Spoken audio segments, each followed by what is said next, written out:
Arthur, como é que foi o início da implementação desse Master Plan, desse projeto importante lá na Cargill? Desafiador, né? A gente pode pensar por isso, porque realmente é um trabalho diferente, não é um trabalho que a gente já tinha recorrentemente, executando dentro da Cargill. Inclusive, dentro da nossa unidade de negócio, foi o primeiro globalmente. Então, começamos do zero a agenda, com muita vontade, com muita intenção de fazer o negócio acontecer. E realmente, de lá para cá, são 2 anos aí que a gente vem executando, aprendendo e desenvolvendo um trabalho muito bacana, que realmente está sendo replicado para as outras regiões do mundo, e a gente está bem animado, bem contente em ser aí uma tecnologia de exportação brasileira para o resto do mundo.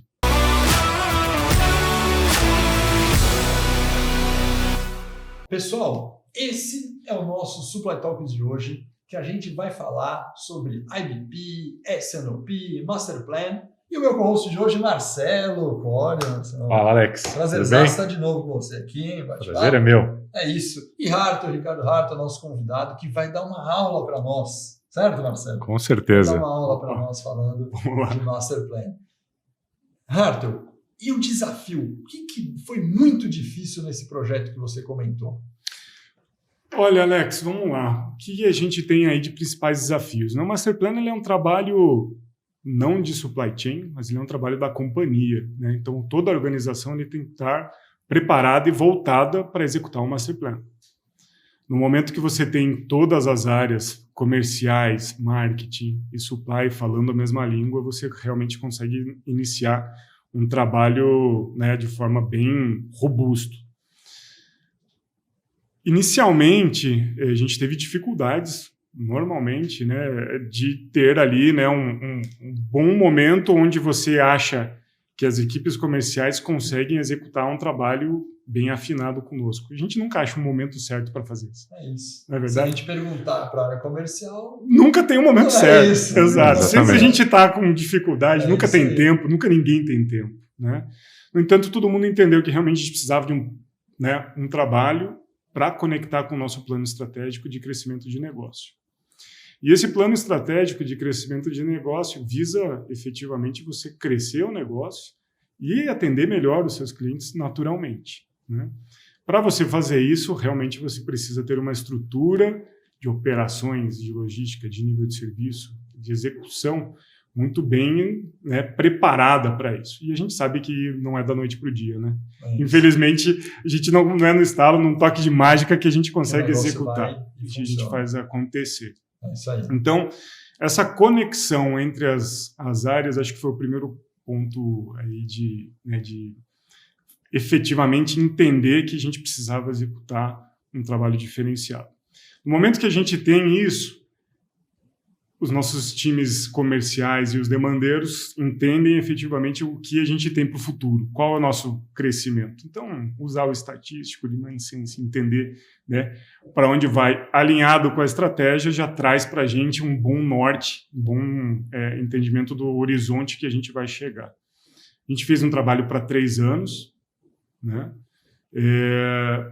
bem efetivo para 3 anos, e a intenção, a partir de então, é a gente fazer esse refresh do trabalho. Refinar agora, né? Refinado. Agora é quase um Lean Six Sigma, né? Exatamente. Já está indo um percentual menor ali do timing do projeto. Aí. E aí a gente utiliza basicamente o quê? O ciclo do IBP para ir refinando. Então, poxa, esse trabalho que eu mirei para 3 anos, eu estou realmente seguindo ele efetivamente, e é ali onde a gente vai balizando e colocando o dedo no pulso, sentindo se o negócio está funcionando efetivamente ou não. Perfeito. E acredito que você já tenha um background da sua carreira, com experiência nesse tipo de implementação, conta um pouquinho da sua carreira e por que você foi o cara selecionado para tocar esse projeto. E até para complementar, Alex, acho que seria legal você colocar de onde surgiu a ideia, essa iniciativa para implantar na Cargill. Se partiu da área de supply aqui, conta um pouquinho do teu histórico e também de como surgiu. Perfeito. Bom, vamos lá.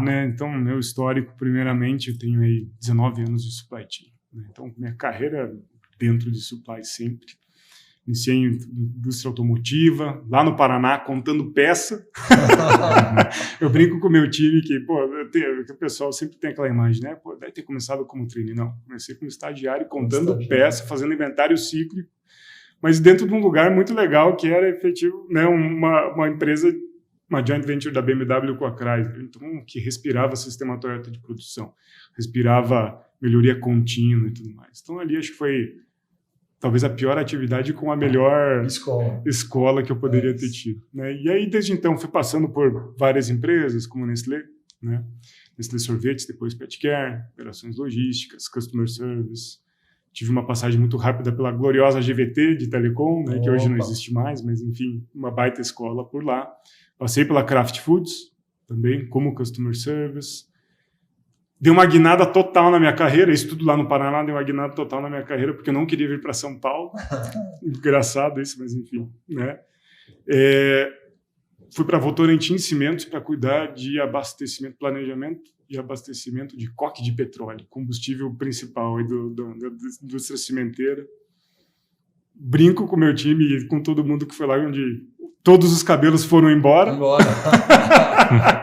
Isso não acontece na área de logística, supply, isso quase não acontece. Logística, um commodity atrelado à variável macroeconômica, o cabelo é um pouco mais forte. Exato.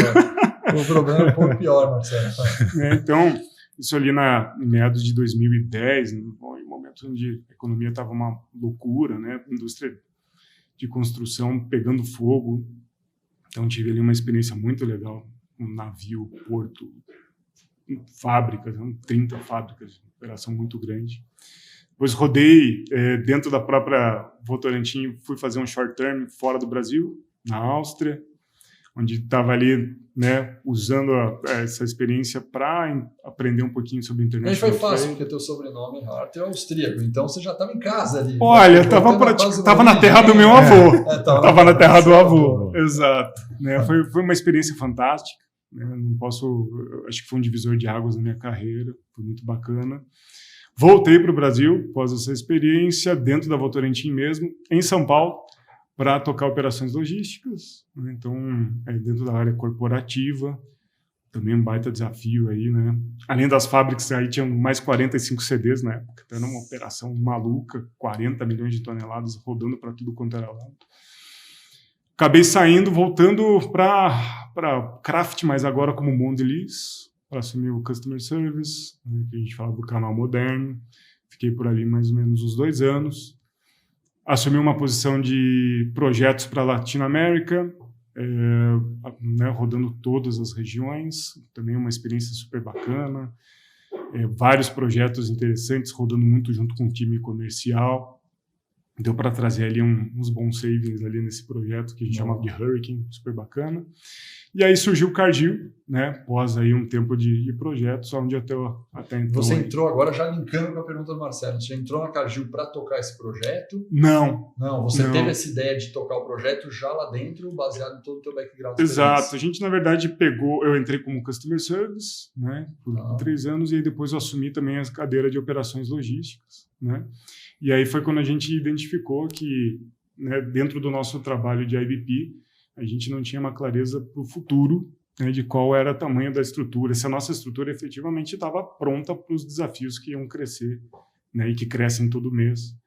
E desde então a gente vem trabalhando junto. E aí surgiu a ideia de falar, cara, precisamos montar uma CPLAN e conectá-lo junto com Vocês fizeram baseado todo o teu background com o time, ou vocês usaram plataformas, usaram consultoria? Como vocês tocaram? Não, tocamos internamente. Internamente, tá? Então, nosso time de estratégia, né, trouxe, né, algum background para suportar, e aí as áreas de supply planning, operações e customer, todo mundo, né, aportando conhecimento, aportando as necessidades, justamente para a gente fazer o trabalho funcionar. Claro que demandou um esforço também para a gente apresentar para a companhia o que era isso, né? Não era algo normal em poucas... E reforçando, né? No mercado, não são todas as grandes companhias que têm um bom master plan elaborado. Então, já vamos pegar sobre isso. Como não tem, você fala, apresentar para a diretoria, isso me vem na cabeça, que às vezes a gente fala muito, né? IBP, SNOP, master plan. Sim. Cara, é um jargão que, teoricamente, todo mundo... Siglas, vamos falar jargão. Siglas que estão circulando, mas que não necessariamente as pessoas entenderam na prática. Eu sempre Sim. gosto de ouvir na prática, na tua posição. Uhum.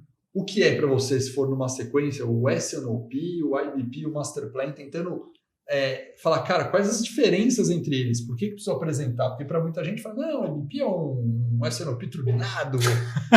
Qual que é a tua visão bem pragmática? Fala, Sim. não, cara, S&OP tinha lá isso aqui que eu acredito ser, o IBP para mim é isso, o Master Plan é isso. Isso, e qual foi o processo, né, para você conseguir ganhar, né, a confiança e o aval da alta liderança e, eventualmente, outras áreas envolvidas para vocês poderem implantar isso? Legal. Bom, vamos lá, em termos bem práticos, sendo, né, direto. O S&OP, a gente está falando, né, de olhar volumes, olhar execução, né, área comercial e área de supply trabalhando em conjunto para fazer a máquina girar. Quando a gente vai para o IBP, a gente está agregando a parte financeira e a parte de estratégia, né, dentro desse mesmo ciclo. Integrated Business Plan, Exatamente, só para a gente alguém regular lá. Exatamente. Então não adianta só eu estar muito bem azeitado, né, rodando a máquina entre comercial e operações, supply, sem ter realmente a parte financeira rodando, né, e com toda a clareza possível, né. Claro, aí dentro da IBP você ainda agrega a parte de projetos, revisão de portfólio, revisão de demanda, coisas que vêm junto com o S&OP. Mas se você tem um trabalho integrado de toda a companhia, muito forte, junto com a FP&A, junto com os times de... Beleza, então você diria assim, que uma das diferenças bem tangíveis entre o S&OP e o IBP, na sua visão, é essa parte de uma análise financeira e a decisão financeira sendo levada em conta durante o processo. E envolvendo a área financeira também. Antes era uma área, até o que você falou, operação aqui, comercial aqui. Na operação podia ter compras, logísticas, né? Perfeito. Mas agora você chama o cara do FP&A para dentro, você chama o cara da análise para dentro, porque, nessa decisão aqui eu também tenho que analisar margem, exatamente, a rentabilidade, custo. Essa é uma das grandes diferenças que você vê entre os dois. É isso aí. Então, Perfeito. Você agregando essa visão de negócio, né? Então, poxa, se eu estou financeiramente bem, isso me ajuda a tomar decisões na execução do próprio, né, S&OP. Perfeito. Né? E aí é onde entra o Master Plan. Né? Exato. E aí o Master Plan, no final das contas, ele acaba sendo o plano estratégico para suportar o teu IBP. Perfeito. Né? Então, se eu tenho... Vamos pegar um exemplo, isso é para quem trabalha em supply e logística, é claríssimo. Né? Se eu tenho necessidade de crescer meu negócio, eu preciso fazer um nível de serviço diferenciado naquela determinada região. Se não tem um centro de distribuição, se não tem uma fábrica ali, você não vai fazer. É isso. Certo? E para você ter isso, você tem que montar esse plano, né? Efetivamente, que você coloca ali a tua estrutura, né? Mede financeiramente se ele está ou não está ok, e vê se você vai atender o teu plano master. Né? Esse é o então, conceito. Na sua lógica, se a gente pudesse criar essa escalinha, digamos que o S&OP é uma bolinha pequena, o IBP é uma bolinha maior e o Master Plan é uma bolinha maior ainda. Eu não falei que é uma bolinha maior ainda, mas ela é a base para fazer com que a bola maior rode para o futuro. Perfeito.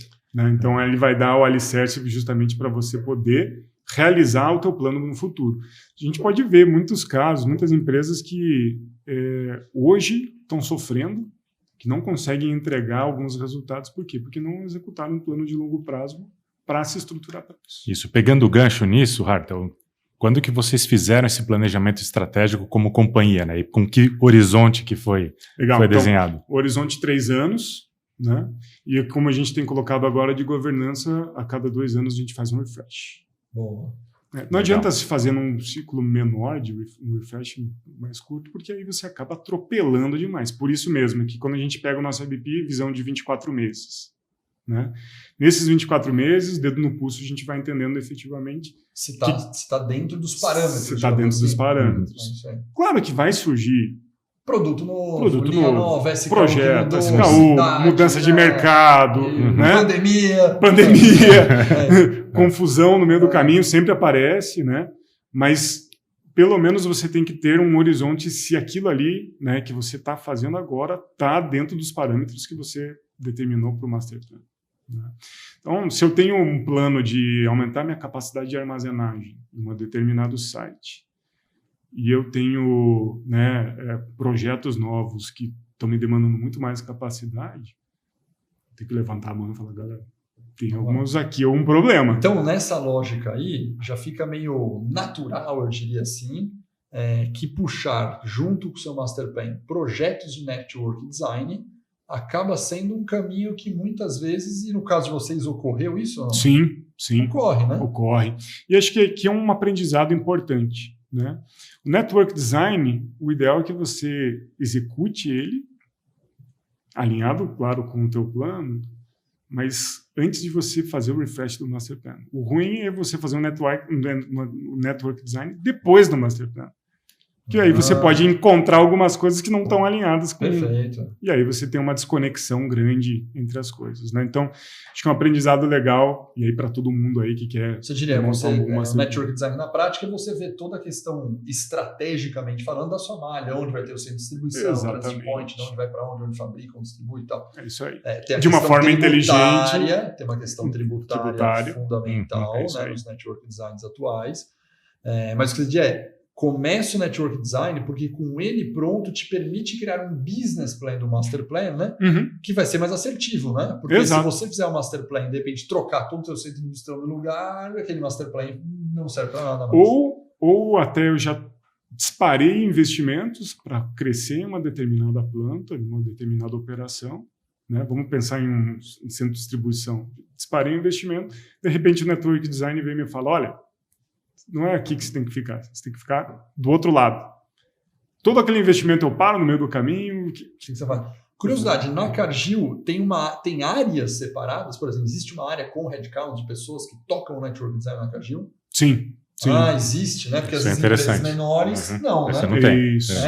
Não é que eu digo menor de 10 funcionários, estou falando menor do que, tipo, de 5 mil funcionários, que já é uma grande, que não tem, não né? Tem. A Cargill realmente é um monstro. A gente rumou para isso, né? Então, tem uma área do Network Design, tem a área do S&OP, tem a área do BPMP. Então, a gente tem um time hoje muito robusto, né? Que roda as ferramentas, enfim, né, todas as ferramentas de mercado mais atualizadas possíveis, para trazer esses cenários e fazer as atualizações e alimentar os negócios sobre, olha, estamos sendo, né, inteligentes no nosso network, né? Então é a melhor forma da gente operar ou não. Então isso é bem conectado e a gente tem um time muito robusto aí trabalhando nisso. Entendi. E agora vamos voltar para a pergunta que você fez, né, Marcelo? Com todo esse cenário que agora a gente entendeu tecnicamente ali, o que é cada casinha aqui que a gente falou, como foi vendido, então, né? Que você falou, o desafio foi de vender esse projeto para a diretoria, explicar, né? Parte disso, olha, como que foi esse processo de venda? Né? Olha, ele não é um processo difícil de ser vendido, né? Todo mundo entende que realmente para crescer, a gente tem que ter estrutura para conseguir crescer. O difícil foi realmente achar o timing certo para que todo mundo entrasse, né, junto e falar, olha, beleza, estamos prontos. A conversa, né, foi muito clara, muito objetiva, falar, gente, não temos um bom plano.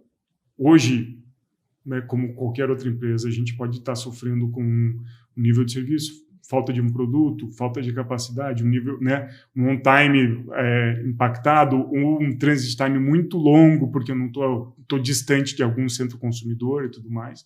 Então, isso é perceptível tanto em nível de serviço ou até propriamente como custos, né? Então, se eu tenho rotas muito longas de transporte que me demandam muito cross-docking e tudo mais, isso pode fazer um impacto, né, dentro dos meus custos, e aí até onde a gente conecta com a EBP, né? Então, isso foi muito claro. Todo mundo acordou e realmente entendia que era a necessidade de fazer. Acho que o grande... Tinha uma pergunta, que eu sempre gosto de fazer. Tinha muito número, eu quero dizer o seguinte, tinha muito dado de análise de retorno financeiro para convencer todo mundo?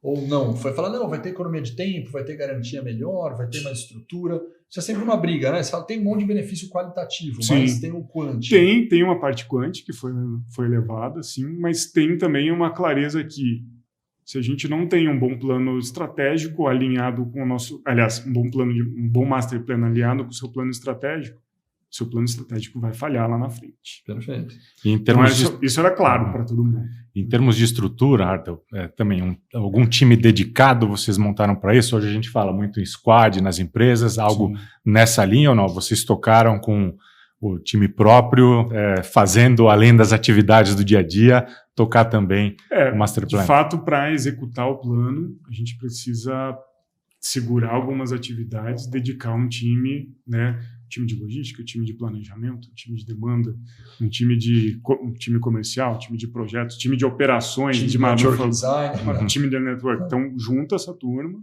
toda, olha, determina o prazo que a gente vai executar, né? Então, no nosso caso, a gente falou ali em torno de 3 meses. Tivemos problemas ali no começo, onde, poxa, projetos ou demandas ali que não tinham sido consolidadas pela área comercial, que tiveram que ser colocadas, e aí teve que ser refeito o trabalho, né? Mas com certeza a gente garantiu que aquele número é o melhor número para a gente desdobrar em necessidades, em ações, em desenvolvimento da operação. Mas vocês aumentaram o headcount? Não aumentaram. Não aumentaram. É com a equipe toda. Destinamos a equipe para para fazer como se fosse um squad mesmo, né? Dentro desse período para fazer a execução. Tá? E depois a gente devolveu todo mundo para dentro da sala. Sempre para pensar, 2 coisas interessantes aqui. Uma que não aumentou o time, 2 que não teve consultoria, porque é muito normal quando a gente faz um negócio um pouco maior do que esse, a gente contratar uma consultoria de suporte e apoio. Né? Essa escolha numa empresa grande como a Cargill nem passou pela cabeça? Passou.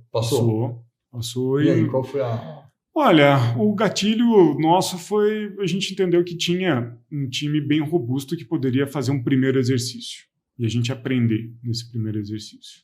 Talvez se a gente trouxesse uma consultoria que suportasse, a gente não teria tanto aprendizado e tanto aprofundamento daquilo que a gente fez. Não tenha dúvida. Exato. Você deixa um legado muito maior, um desenvolvimento de equipe muito maior. Muito maior. E o sentimento de pertencimento, né? O senso de dono daquilo que você executou.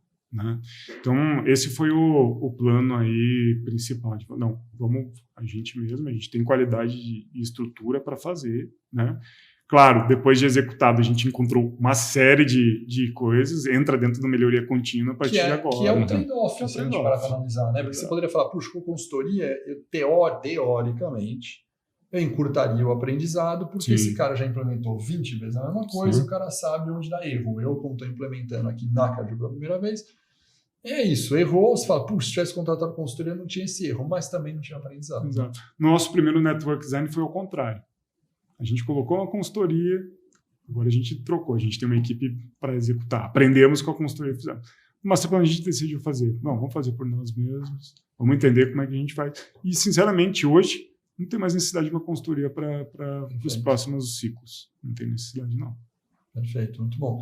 E nesse trabalho todo de 2 anos, falando um pouco de investimento no projeto, de recurso mesmo, seja de capital, você teve algum desafio de redução de investimento, aumento de investimento? Olha, a gente sempre tem desafios com grana, não adianta, né? Depende muito de como vai evoluindo. E a grana também, lembrando, né? Não é porque eu consegui o Masterplan que eu deixo de ter os meus problemas atuais. De operação. E tudo mais. Então, onde que a gente tem que conciliar, né? Eu tenho um plano diretor de investimentos de operações logísticas, um plano de investimentos em manufatura, né, que eu tenho que conciliar junto com o Masterplan. Então, tem coisas que estão... Eu sangro, né? A gente brinca de estar sangrando agora, que eu tenho que dedicar investimento aqui e que talvez por Masterplan eu preciso arranjar o funding de outra forma. Né? Então, são coisas que andam em paralelo e que se também tem que ter uma inteligência de falar, bom, eu tenho que fazer alguma determinada correção nesse asset, eu tenho que fazer algum investimento, né, modernizar e tudo mais, mas se o meu plano está me falando que daqui 2 anos eu não preciso mais disso daqui, realmente eu vou segurar, vou apontar para a companhia que eu não tenho essa necessidade, porque meu plano de longo prazo não está me demandando, e aí a gente, né, aporta, né, segura esse dinheiro para fazer realmente o investimento de forma mais inteligente, conforme o plano. Perfeito. Eu vou fazer uma pergunta com duplo sentido, mas eu vou explicar. Claro. Pergunta duplo sentido é o seguinte, se você puder falar, por exemplo, quais foram as top 5 iniciativas que foram desenvolvidas de fato. Foi isso, foi sem distribuição, foi isso aqui, mudou o período. Mas o duplo sentido é que pode ser que você não possa falar quais são as iniciativas, porque isso, na verdade, é uma vantagem competitiva da Cargill de estar desenvolvendo isso aqui, que perante a concorrência não ficaria legal saber. Claro. Então a pergunta de duplo sentido é, alguma coisa desse Masterplan é falar, nossa, cara, a gente está fazendo um negócio aqui que é para gerar uma vantagem competitiva e que é melhor o mercado não saber. Sim. E primeiro essa resposta. Depois, o que não for, você fala umas iniciativas para a galera tangibilizar. Legal. Bom, tem algumas coisas que eu realmente não posso falar. Bom, mas tem então, coisas que já... a resposta Exato. Mas tem coisas que a gente já implementou e que já está de conhecimento de mercado. Tá, mas a primeira resposta, então, é o seguinte. Não master plan, existe, então, uma parte de uma diferenciação competitiva de resultado da empresa... Sim. Que você faz sem que você divulgue ao mercado para que você ganhe uma vantagem competitiva. Exatamente, sim. Faz parte da estratégia master plan. Faz parte. Tá? Então, a gente tem projetos comerciais para entrar em novas categorias, em novas regiões, em novas situações que vão trazer uma vantagem, com certeza, competitiva para a gente. Né? E essa preocupação de um plano tão estratégico, ela faz com que vocês, por exemplo, tentem fechar essa torneirinha de vazamento de informação que é tão fácil. Com certeza. Vocês têm essa preocupação? Sim. Porque o time é grande, mas é com as áreas, né, Marcelo? Exatamente. Então você tem como é que não vaza o negócio? Exato. Você tem que amarrar. Claro, tem desdobramentos que isso vai até realmente a base da pirâmide. Né? Esses daí, quando eles chegam, é porque justamente já está em execução, já está sendo implementado.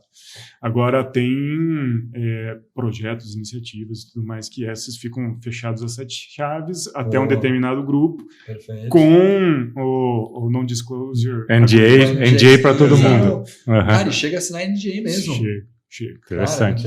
Bem interessante. Tem que fazer, né? Não tem jeito, porque são projetos importantes. Não, com a consultoria é meio tradicional você fazer NDA, né? Com um parceiro de tecnologia.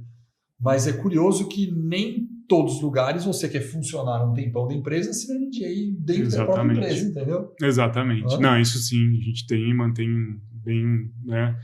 É num grupo bem seleto aí, bem restrito. Agora, essa vantagem competitiva, a parte do duplo sentido, quais iniciativas já ficaram abertas ao mercado que você pode comentar? Não, olha, a gente, no ano passado, metade do ano passado, já resultado desse trabalho do Master Plan, a gente já trocou nosso centro de distribuição aqui em São Paulo, ganho de capacidade, né? Com substituição de operador logístico também, para entregar tecnologias, aportar outras coisas que a gente não tinha, que a gente precisava. Tá? Arrumamos operação fábrica de Mairink, onde a gente tem um base de óleos, então temos lá toda uma estrutura logística nova para comportar a necessidade do negócio. Temos aí projetos aí de manufatura que já estão em andamento e logo também serão implementados.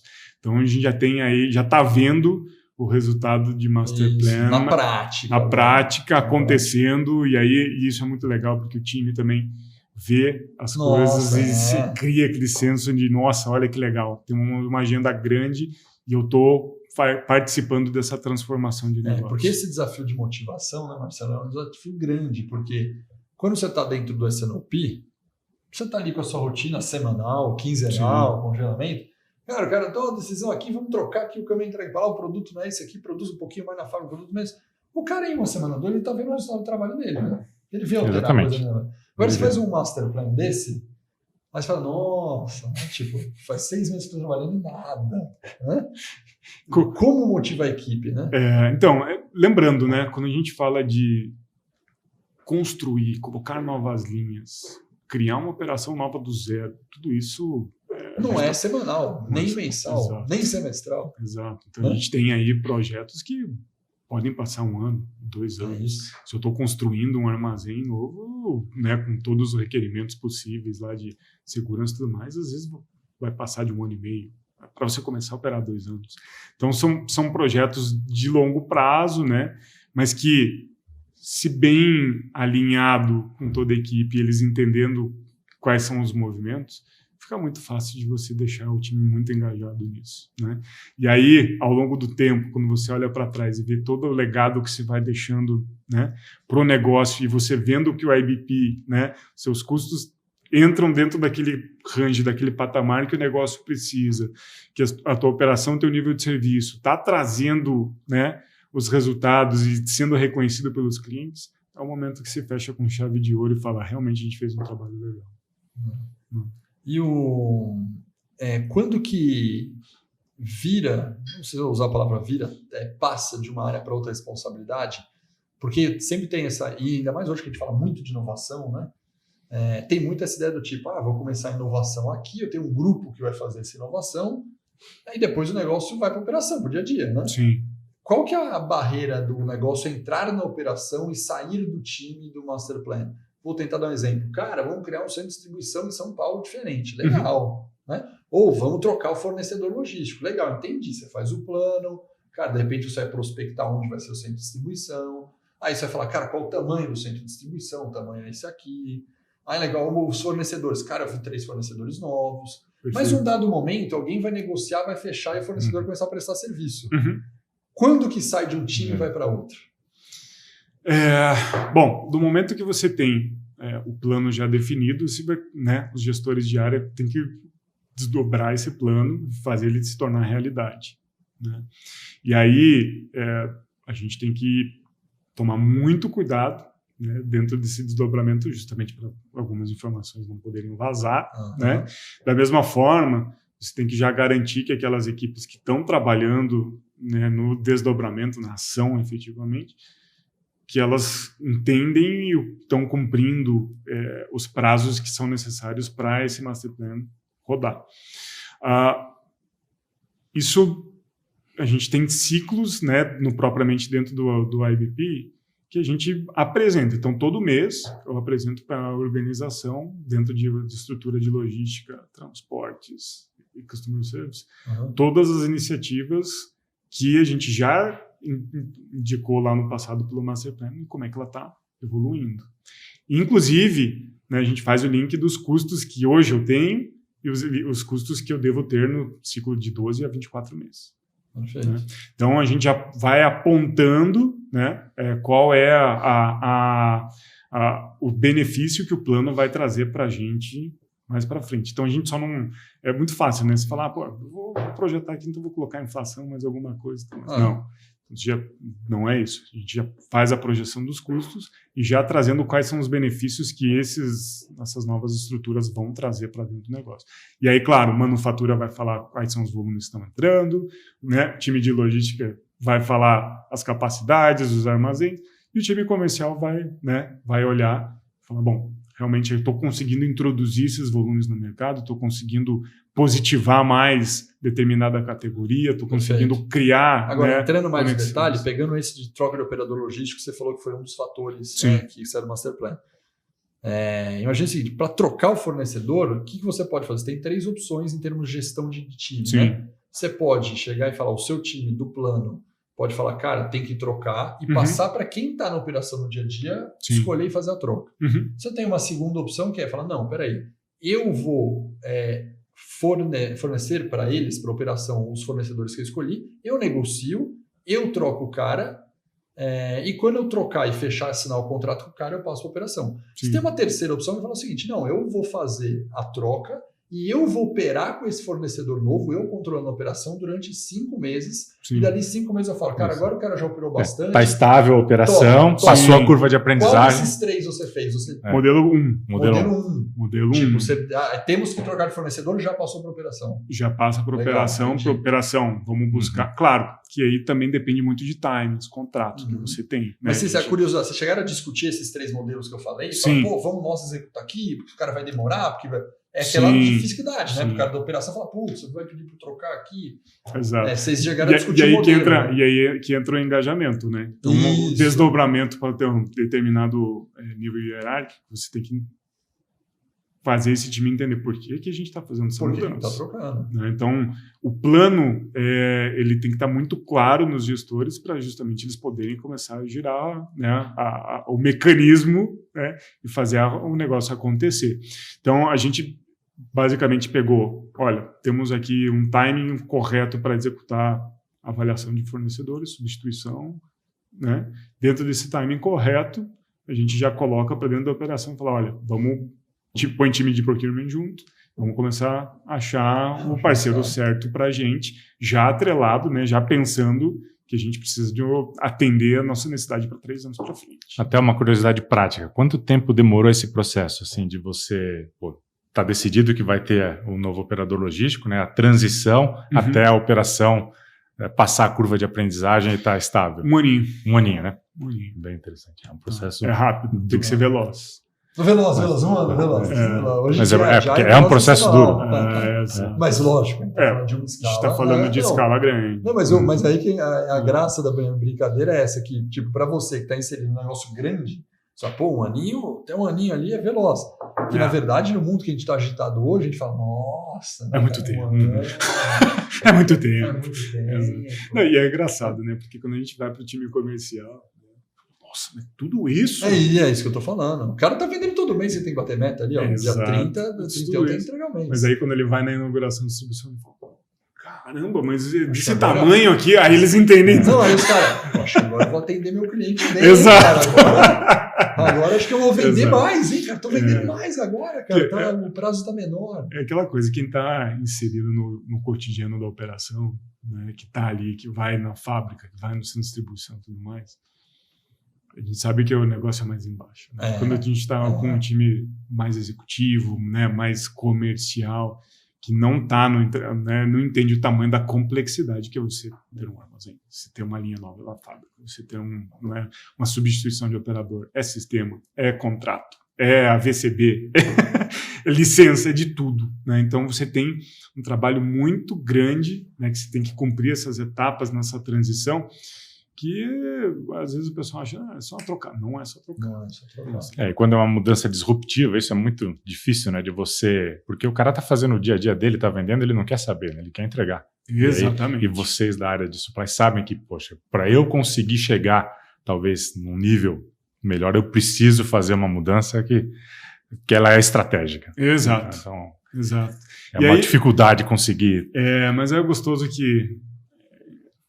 Estando claro os planos, né, e todo mundo, justamente como a gente comentou, né, tendo o senso de dono daquele trabalho que foi elaborado a várias mãos, por várias áreas, fica muito fácil de você falar, olha, estou entregando aqui, poxa, mas vai dar... É realmente o melhor prazo que a gente tem.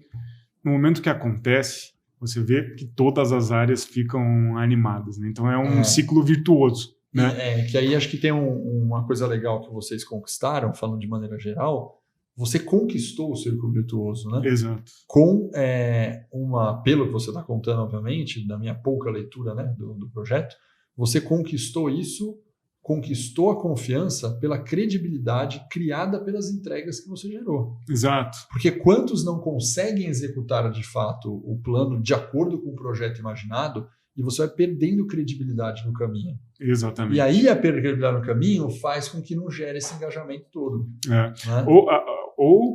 E aí, vamos falar a verdade, né? Tem gente que vou elaborar um network design, mas aí pega o resultado e deixa ele de lado.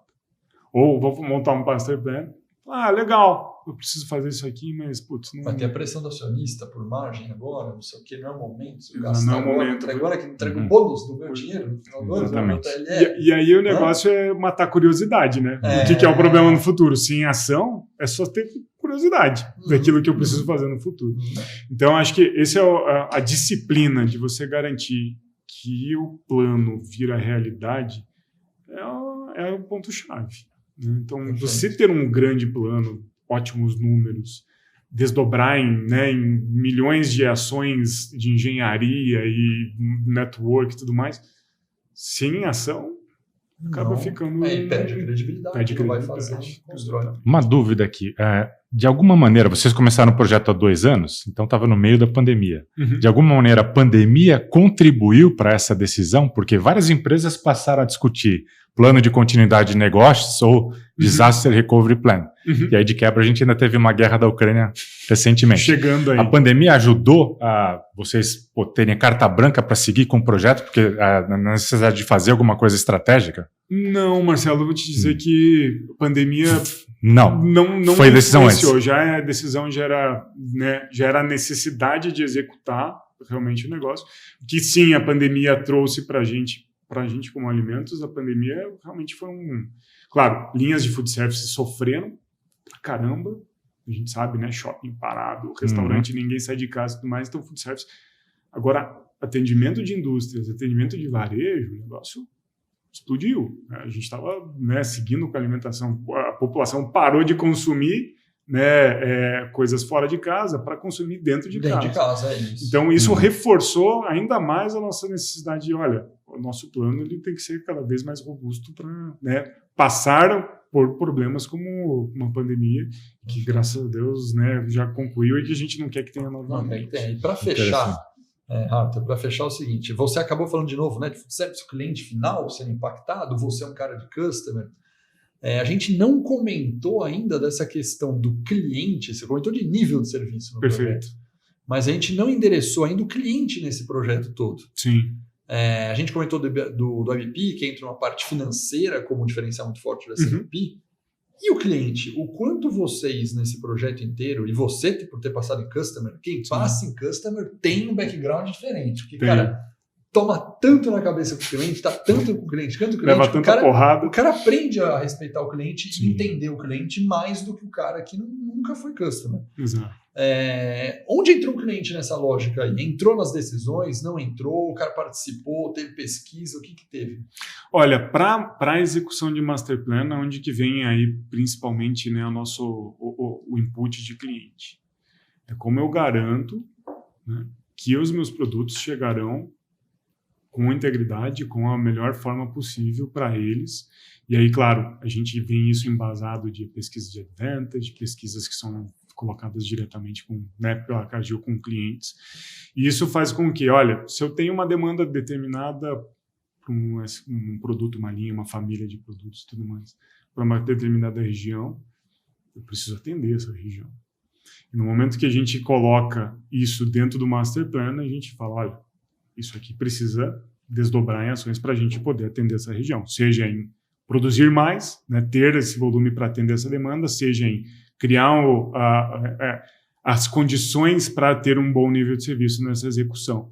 Então, a gente aliou, né, justamente a nossa necessidade de crescimento e a nossa estratégia de crescimento, ela sim está em, poxa, como eu tenho uma maior proximidade de vencer junto com os nossos clientes, né, a Cargill tem como missão vencer junto com os nossos clientes, e isso entra diretamente ligado. Agora, claro, tem algumas coisas que não posso comentar, né?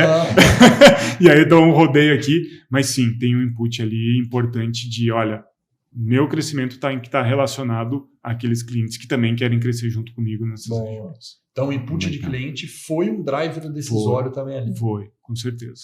Com certeza. Tá? Ainda mais que input de cliente ele vem também, porque, né, se eu tenho um produto que eu estou ofertando e esse produto não é mais o que o meu cliente quer, eu tenho que mudar a minha estratégia. Perfeito. Né? E aí, dentro disso, claro, né, quando a gente põe o nosso time de demanda para fazer o desenho, e afinar a bola de cristal também, né? Porque quando a gente fala de 3 anos para frente, com tantas adversidades, tantas coisas, mas com certeza isso no meio do caminho, eles são inputs importantes para a gente. Perfeito. Muito bacana. E para fechar, só porque você falou do... Eu ia fechar, né? Mas vai mais interessante. Bate-papo tá Bate-papo tá bom. Essa parte de demanda que você falou da bola de cristal, né? Sim. Vocês, afinal... Porque quando a gente está falando agora de um SNOP, eu já estou vendo muita, não digo maturidade incrível, mas, cara, é muito SNOP já maduro com processos estatísticos ou com algoritmos ou com redes neurais de inteligência artificial, fazendo a demanda de uma maneira muito mais assertiva num curto prazo do SNOP, né? Sim. Cara, quando a gente fala de Master Plan de 2 anos, a 3 bola de anos. cristal, a bola de cristal realmente vai. Faz sentido o uso de inteligência artificial, estatística, para falar de 3 anos? Ou vocês falam, cara, não dá para usar tecnologia ainda num plano de 3 anos, é muito conjuntura de cenário, não vale a pena? Tem um trabalho já sendo conduzido para justamente a gente tentar deixar quanto mais acurado, melhor. Né? Claro que 12 meses é onde a gente precisa garantir. É o que eu falei, dentro dos 12 meses vocês já usam, você na Cargill já usa o algoritmo lá. Sim, já tem mas os estatísticos. Veio dessa bola de cristal de 3 anos. É isso, né? para 3 anos ainda tem muita coisa para ter um chão. Mas vocês tentaram usar e não deu? Para o Master Plan ainda não. Nem tentaram, porque eu acho difícil mesmo. Nem tentamos. Acho que é uma complicado coisa que nesse momento para fazer. Ainda a conjuntura de cenário humano ainda está na frente da inteligência artificial por falta de dados de 3 anos sem mudança de cenário, porque queira ou não, a gente encontra muito, em qualquer que seja o algoritmo, ele se basear em dados históricos do que ocorreram, né? Ele não cria o dado futuro, né? Exatamente. Basicamente o algoritmo, por mais que use qualquer método estatístico de algoritmo, ele olha o que aconteceu e tenta explicar e criar predições futuras em relação ao que aconteceu nos últimos anos. Como você está prevendo 2 anos para frente é muito complexo. Né? Ainda mais com uma base histórica bastante bagunçada da pandemia. Com a pandemia. Exatamente. Então, bastante difícil aí você... Então, realmente, para esse primeiro trabalho, não, mas é uma das coisas da listinha de aprendizados que a gente precisa aplicar para o E quando conseguir, Marcelo, a gente chama o Arthur de novo aqui, certo? Porque quando ele contar conseguir pra tecnologia em 3 anos, aí sim. A gente quer entender qual foi a bola de cristal que ele fez, que todo mundo vai querer. Arthur, muito obrigado pelo nosso bate-papo. Foi incrível, cara. Uma aula aqui de Master Plan. Acho que muita gente pode se inspirar para tentar conseguir tocar projetos dessa magnitude, que dá um belo de um trabalho desafio, mas, como você falou, gera resultado na ponta final. Então, muito obrigado pelo compartilhar. Eu que agradeço. Acho que estar por aqui, batendo um papo, né, animado, falar de coisas que realmente a gente não fala, né, todos os dias. É super gostoso. Espero que a galera que está assistindo aí, né, consiga... Muito insight. Com certeza. Consiga aí usar esses insights para aplicar, né? No final das contas, nós que somos de supply, a gente quer ver a nossa atividade cada vez mais evoluída, cada vez mais forte aí, representada. E agora vamos para as perguntas ping-pong. Certo? Vamos lá. Agora vamos sair lá. do supply, que a gente já fechou pelas perguntas ping-pong. Essa aqui a gente treme, né? Essa pergunta, não, essas são fáceis, cara. Primeira pergunta ping-pong no nosso bate-papo. Frase de impacto. Qual uma frase de impacto? Frase de impacto, para onde, né, se existe vontade, sempre tem um caminho. Boa. Essa é uma frase que eu levo ela comigo sempre e realmente, né, se a gente tem vontade, uma tesão de fazer acontecer, dá para fazer. Dá para fazer. Talvez não seja daquela forma, você vai ter que contornar de um jeito, de outro, mas dá para fazer. Dá para fazer. Arthur, o conselho mais relevante que você recebeu? Esse vem do meu pai. E, enfim, isso eu escuto desde que eu me conheço por gente. A vida é dura para quem é mole.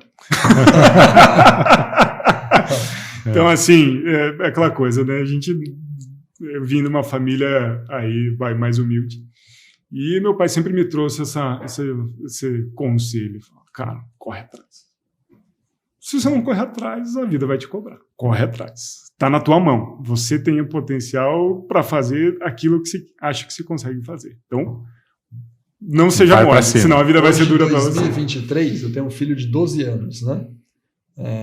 E a minha frase para ele é outra, mas o princípio é o mesmo. Eu falo ao meu filho, não, sem esforço não há resultado. É isso aí. Sem esforço não há resultado. Você não vai conseguir fazer nada, nada vai dar certo se você não se esforçar e ralar. Que no fundo é quase a mesma coisa com outras palavras. Né? Exato. A vida é dura para quem mole. Se você não se esforçar em nada, for mole, a vida vai ficar difícil. Vai ficar difícil. E é esse aprendizado que eu replico para os meus filhos também. Eu falo com os 3, é a mesma coisa. Uma competência que todos deveriam dominar. Olha, essa vem do customer. Boa. Entenda seu cliente, esteja próximo do seu cliente. Acho que esse é fundamental para nós de supply chain. A gente não vive mais sem entender qual é a necessidade do nosso cliente. Tá muito conectado com eles, mas não dá para a gente fingir que acha que sabe. Hoje em dia, ter a voz do cliente na cabeça ecoando para dentro das estruturas e todo mundo sabendo que aquela atividade que está sendo feita dentro do armazém, dentro do transporte, dentro de customer, dentro de um SNI, ela vai suprir uma demanda que um cliente está pedindo e que está querendo que você realize aquele desejo dele após ele ter colocado um pedido para dentro da tua casa. Então isso é fundamental. Com certeza. Algo que você acreditou ser verdade e mudou de opinião? Eu tinha na minha cabeça sempre que tudo que eu planejasse, eu conseguiria realizar dentro daquilo, da forma como eu tinha planejado. Fiz um master plan, é só seguir. Fica fácil. Né? E realmente isso, acho que muito mais por um tema pessoal, né? Eu tenho gêmeos. Né? E eles nasceram extremamente prematuros e um deles ficou 8 meses no hospital. Nossa. E dentro desse período e até hoje, né, eu tive que replanejar muita coisa da minha carreira, da forma, de tudo aquilo que eu gostaria de fazer, para justamente me adequar a uma nova situação que eu não tinha planejado que poderia acontecer, né? Então isso eu levo muito no meu aprendizado de, putz, se eu tenho um plano e por uma força maior, alguma coisa diferente, que eu não consigo executar, eu vou trabalhar esse plano de uma forma diferente, adequada, e não vou deixar de ser feliz porque esse plano não está conseguindo. Eu vou criar novas alternativas, novas possibilidades para justamente conseguir chegar naquilo que eu quero lá na frente. Perfeito. Ótimo aprendizado, mudança de opinião. E nós da área de supply, né? Quase não tem imprevisto. Quase né? não tem imprevisto. Quase nunca. E agora, uma música que para você é muito legal, especial. Uma música, então, essa Talvez é a mais difícil das perguntas. É, mais tanta difícil, música, tanta né, música cara? para escolher uma. Ultimamente tenho escutado bastante Coldplay. Boa. Bom, sou um cara extremamente família, então tem aquela My Universe My Universe. do Coldplay que, putz, minha família é meu universo. É isso aí, essa é a música. Ainda bem que você não pediu para ele cantar, né? Não, aí minhas habilidades já cessaram por aqui. Eu acho que eu não vou poder pôr na playlist dos nossos alunos, porque essa já tem na playlist. Já tá lá? Eu acho que já tá lá na playlist. Olha só, tá já bom. Deu aqui que já está na playlist. Mas Legal. Continua sendo uma incrível música, eu adoro. É isso aí. Legal. Rodrigo vai deixar aqui um presente para você, um singelo presente. Muito legal, obrigado, maravilha. Agradeço demais novamente aí o espaço, o bate-papo foi excelente, adorei. Eu que agradeço. E novamente, né, o Supply Talks tem sido um programa, né, um podcast que eu olho sempre, então tenho amigos aqui que já vieram também, bacana, e no momento que eu recebi o convite fiquei extremamente feliz, acho que a gente está aqui compartilhando o conhecimento, né, multiplicando com todo mundo é fantástico. Obrigado novamente. Muito obrigado, boa. Excelente. Valeu, Alex. Aqui. E galera, obrigadão, Harton. Se vocês curtiram, tiveram vários insights interessantes aqui, compartilhem esse podcast com quem vocês quiserem, indiquem, põem para os amigos, para os seus colegas, amigos dentro da empresa. Estamos lá em todos os agregadores, Spotify, YouTube, Deezer, Apple Music, o que você quiser. Beleza? É isso. Um abraço e até o próximo Supply Talks.